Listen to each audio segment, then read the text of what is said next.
বৃষ্টি ভেজা দুপুরে যদি এরকম আমুদি মাছ থাকে আর তার সাথে যদি পাতলা করে ধনেপাতা দিয়ে মুসুরির ডাল থাকে তাহলে ভালোই লাগে। দেখো আজকে তাই আমুদি মাছ ফ্রাই করব। তার জন্য আমার কী কী লাগবে দেখো। আমুদি মাছগুলোকে ভালো করে কেটে নিয়েছি, কেটে ধুয়ে নিয়েছি। আদা রসুন কাঁচা লঙ্কা বেটে নিয়েছি, এটা দিয়ে দেবো। পাতিলেবুর রস দিয়ে দেবো।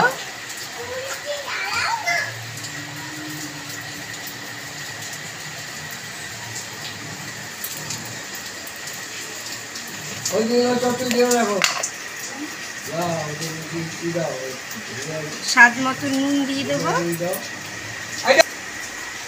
হলুদ দেব,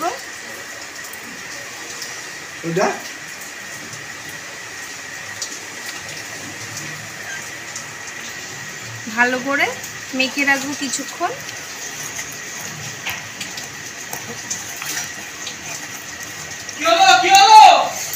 ভালো করে মেখে নিয়েছি, কিছুক্ষণ আমি এরমভাবেই ম্যারিনেট করে রেখে দেবো আমুদি মাছটাকে।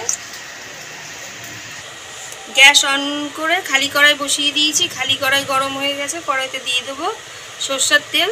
তেলটা গরম হতে সময় লাগবে, সেই ফাঁকে আমি ব্যাটার তৈরি করে নিই। খালি একটা বাটি নিয়ে নিয়েছি, বাটির মধ্যে বেসন দিয়ে নেব।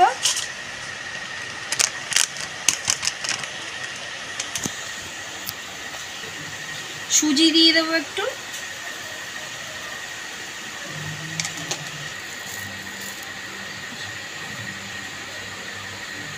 কর্নফ্লাওয়ার দিয়ে দিলাম অল্প করে, ঝাল লঙ্কার গুঁড়ো দিয়ে দেবো,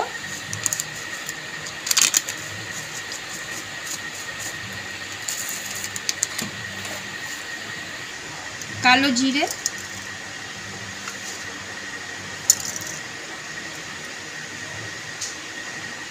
হলুদ,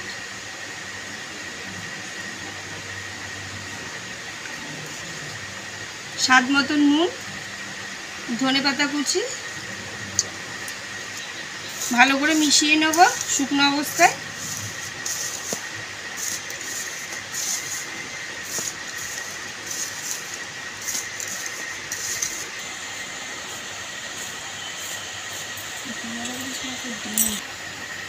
ভালো করে শুকনো অবস্থায় মেখে নিলাম। এবার অল্প অল্প করে জল দিয়ে একটা সুন্দর ব্যাটার তৈরি করে নেব।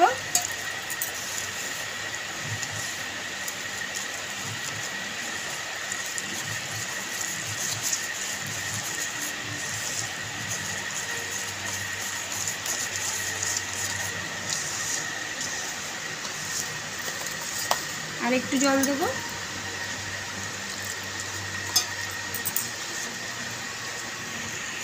একটা ব্যাটার তৈরি করে নিলাম, একদম পাতলাও না আবার একদম গাঢ় মোটাও না, ঠিক এরকম হবে।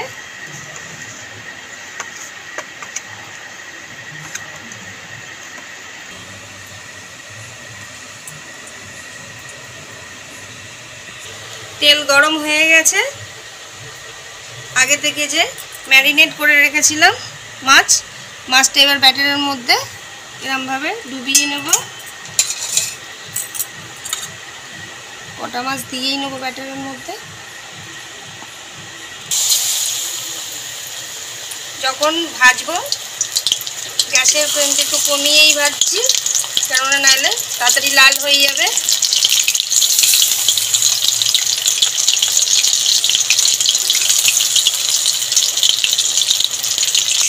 এক পিঠ লাল লাল ভাজা হয়ে গেছে, দেখতেই পাচ্ছ।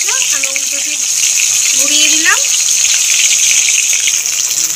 এপিট ওপিট করে ভালো করে আমুদি মাছগুলো ভাজা হয়ে গেছে। এবার আমি তুলে নেব। এরম করে পুরো মাছটা ভেজে নেব।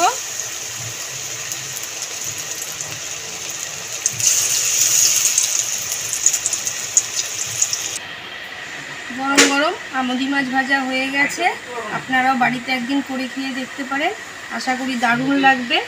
আমি তো আজকে মুসুরির ডাল পাতলা করে আর এই মাছ ভাজা দিয়েই খাওয়া হয়ে যাবে। তোমরা চাইলে স্ন্যাক্স হিসাবেও ব্যবহার করতে পারো, গরম গরম চায়ের সাথে, সেটাতেও খুব ভালো লাগবে। আর ভালোবেসে প্রতিদিনের মতন পাশে থেকে একটা লাইক, শেয়ার, সাবস্ক্রাইব করে দেবে। আর আমার পরিচয় তো আজকে প্রথমে দিলামই না, আমি হচ্ছি তনুশ্রী। প্রতিদিনের মতন আমার রান্নাঘরে রেসিপি নিয়ে যে হাজির হই, এরমভাবে ভালোবাসা দিয়ে পাশে থাকবেন। Thank you.